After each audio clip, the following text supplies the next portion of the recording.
സിബിൻ ഈ ഗെയിമിൽ ഫിറ്റ് അല്ലാന്നും പറഞ്ഞ് അവിടെയൊക്കെ ബഹളം വെച്ച് ആകെ പ്രശ്നമാക്കിക്കൊണ്ട് നടക്കുവാണ്. മൈക്ക് ഇടുന്നില്ല. അതുപോലെ തന്നെ ലീവിംഗ് റൂമിൽ ഒരു കാര്യത്തിന് ബിഗ് ബോസ് വിളിച്ചിട്ട് വന്നിരിക്കാൻ പറയുമ്പോൾ വന്നിരിക്കുന്നില്ല. വിളിക്കാൻ ചെന്ന ശ്രീധുവിനോട് സിബിൻ വളരെയധികം ദേഷ്യപ്പെടുകയുണ്ടായി. എന്നെ ആരും കമ്പൽ ചെയ്യേണ്ട, എനിക്കിതിൽ ഒരു താല്പര്യമില്ല, ഞാൻ ഇനി ബിഗ് ബോസ് ഗെയിമിന്റെ പാർട്ടല്ല, ഞാനിതിൽ ഫിറ്റ് അല്ല, എനിക്കിതിൽ നിൽക്കണ്ട എന്നൊക്കെയാണ് സിബിൻ പറയുന്നത്. പിന്നെ കൺഫെഷൻ റൂമിലേക്ക് ബിഗ് ബോസ് വിളിക്കുകയും സൈക്കോളജിസ്റ്റിനെ കാണണമോ എന്ന് ബിഗ് ബോസ് ചോദിക്കുമ്പോൾ കാണണമെന്ന് പറയുന്നുണ്ട് സിബിൻ. പിന്നെ സിബിൻ ഫുഡൊന്നും കഴിച്ചിട്ടില്ല. ഒരുപാട് പേര് ചെന്ന് വിളിക്കുന്നുണ്ട് സിബിൻ ഫുഡ് കഴിക്കുന്നതൊക്കെ. ബിഗ് ബോസും പറഞ്ഞിട്ടുണ്ട് ഇതൊന്നും സിബിൻ ചെയ്തിട്ടില്ല. ഇവിടുന്ന് മതിൽ ചാടുകയോ അല്ലെങ്കിൽ ഗ്ലാസ് പൊട്ടിച്ച് പുറത്തിറങ്ങി പോകുന്നൊക്കെയാണ് സിബിൻ പറയുന്നത്.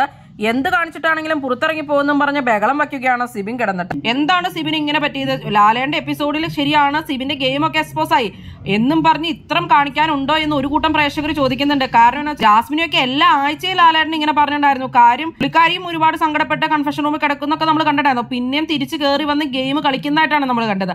ലാലേട്ടൻ സിബിൻ ചെയ്ത കാര്യങ്ങളൊക്കെ തന്നെയാണ് അവിടെ കാണിച്ചു കൊടുത്തത്, അല്ലാണ്ട് വേറെ ഒന്നുമില്ല.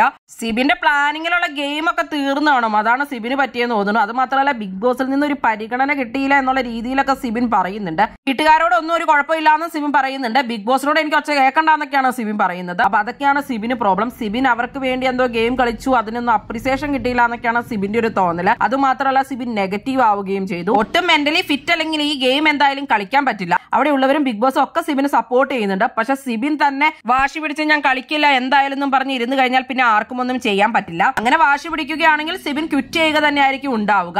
നിങ്ങൾക്ക് എന്താണ് തോന്നുന്നത്? സിബിന്റെ ഡ്രാമയാണോ? ഒരുപാട് പേര് പറയുന്നുണ്ടായിരുന്നു സിബിൻ കാണിക്കുന്ന ഡ്രാമയാണ്, ഇമോഷണലി ഡ്രാമ കളിക്കുകയാണ് സപ്പോർട്ട് കിട്ടാനായിട്ടെന്നൊക്കെ. അങ്ങനെയൊക്കെയാണോ? എന്താണ് നിങ്ങളുടെ അഭിപ്രായങ്ങൾ? നിങ്ങളുടെ അഭിപ്രായങ്ങൾ കമന്റ് ബോക്സിൽ കമന്റ് ചെയ്യുക. കൂടുതൽ ബിഗ് ബോസ് വീഡിയോകൾക്കും ബിഗ് ബോസിന്റെ ലേറ്റസ്റ്റ് ലൈവ് അപ്ഡേറ്റ്സിനുമായിട്ട് ഈ ചാനൽ സബ്സ്ക്രൈബ് ചെയ്യണേ, സപ്പോർട്ട് ചെയ്യണേ. അടുത്തൊരു വീഡിയോയുമായി ഉടനെ കാണാം.